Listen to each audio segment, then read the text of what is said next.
Assalamualaikum warahmatullahi wabarakatuh.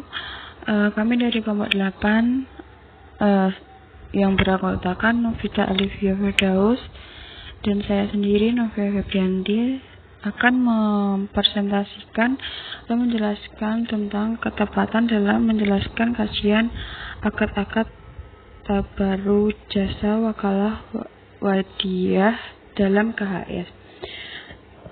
Yang pertama, saya akan menjelaskan pengertian akad tabarru. Dalam beberapa pengertian akad tabarru, yaitu akad berasal dari kata bahasa Arab yang berarti membangun atau mendirikan, memegang, perjanjian, percampuran, menyatukan, atau bisa juga berarti kontrak atau perjanjian yang tercatat. Sedangkan menurut Syihid Sabih, akad berarti ikatan atau kesepakatan. Secara etimologi, akad adalah ikatan antara dua perkara, baik ikatan secara nyata maupun ikatan nakwawi dari satu segi maupun dari dua segi. Secara terminologi, ulama fikih membagi akad dilihat dari dua segi, yaitu sebagai umum dan secara khusus. Akad secara umum yaitu sebagai sesuatu yang dikerjakan oleh seseorang berdasarkan keinginan sendiri seperti wakaf, talak, pembebasan, dan lainnya. Akad secara khusus yaitu pengaitan ucapan syafah seorang yang berkaitan dengan lainnya secara syarak pada bagi yang tampak dan berdampak pada objeknya. Dan yang kedua, pengertian wakalah.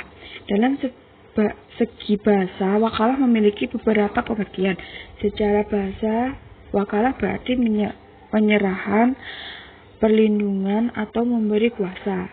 Ada beberapa pendapat para ulama mengenai makna wakalah, yaitu ulama Malikiyah, wakalah yaitu tindakan seseorang mewakilkan dirinya kepada orang lain untuk melakukan kegiatan yang merupakan haknya.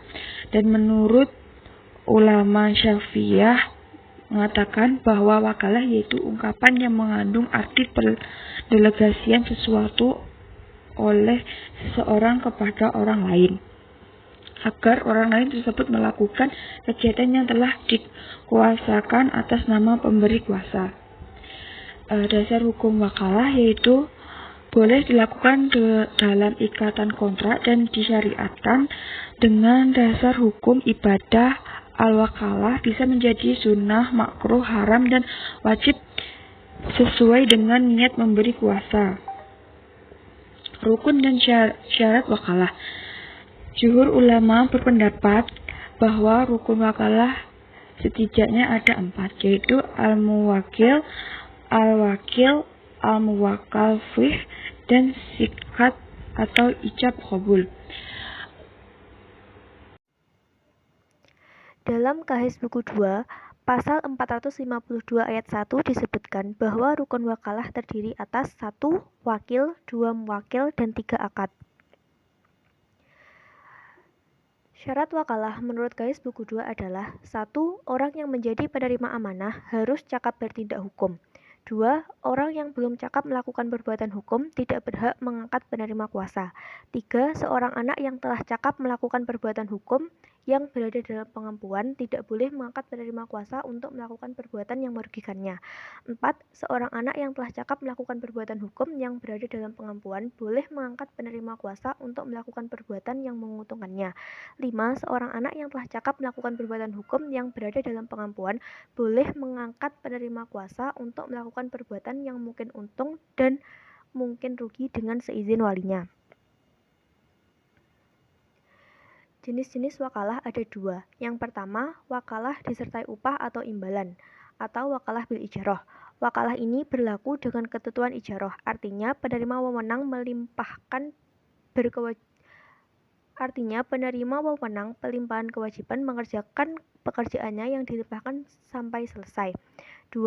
Wakalah tanpa imbalan atau sesuai dengan kebiasaan. Wakalah ini berlaku hukum kebiasaan, artinya imbalan kalau ada disesuaikan dengan adat atau kebiasaan dan tidak diberlakukan akad ijarah. Selanjutnya pengertian wadiah.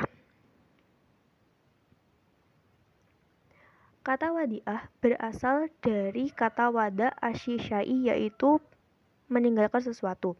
Sesuatu yang ditinggalkan seseorang pada orang lain agar dapat dijaga disebut wadiah karena dia meninggalkannya pada orang yang sanggup menjaga.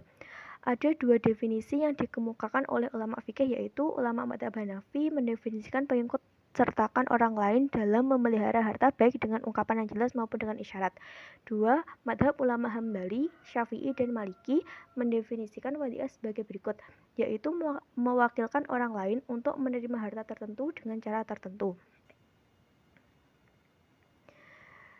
Dasar hukum wadiah, ulama fikih berpendapat bahwa wadiah adalah sebagai salah satu akad fikih dalam rangka tolong-menolong sesama manusia.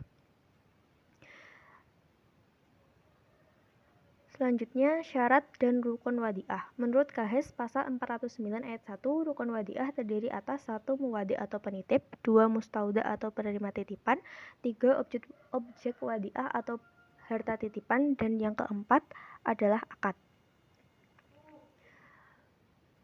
Menurut Syafi'iyah, wadiah memiliki 3 rukun, yaitu 1 barang yang dititipkan, 2 orang yang menitipkan, dan 3 sigot ijab dan kabul. Macam-macam akad wadiah. Menurut Kahes pasal 413, akad wadiah terdiri atas 2, yaitu akad wadiah amanah dan akad wadiah domamah. Selanjutnya, hukum menerima wadiah. Sunnah bagi yang dapat dipercaya kepada dirinya bahwa ia sanggup menjaga titipan yang diserahkan kepadanya. Yang kedua, mubah, yaitu jika seseorang menyatakan kepada si penitip bahwa dirinya khawatir akan berkhianat, namun si penitip tetap yakin dan tetap mempercayai bahwa orang tersebut dapat diberikan amanah. Dan yang ketiga, haram, yaitu apabila dia tidak kuasa atau tidak sanggup menjaga barang yang dititipkan sebagaimana mestinya karena seolah-olah ia membukakan pintu untuk kerusakan atau lenyapnya barang yang dititipkan. Yang keempat, wajib, yaitu hukum menerima benda titipan dapat berhukum wajib jika tidak ada orang yang jujur dan layak selain dirinya. Dan yang terakhir, makruh, yaitu orang yang dapat menjaganya tetapi ia tidak percaya kepada dirinya boleh jadi kemudian hari hal tersebut akan menyebabkan ia berkhianat terhadap barang yang dititipkan kepadanya. Mungkin sekian dari kelompok kami. Mohon maaf apabila ada kesalahan dan kekurangan. Akhiran wassalamualaikum warahmatullahi wabarakatuh.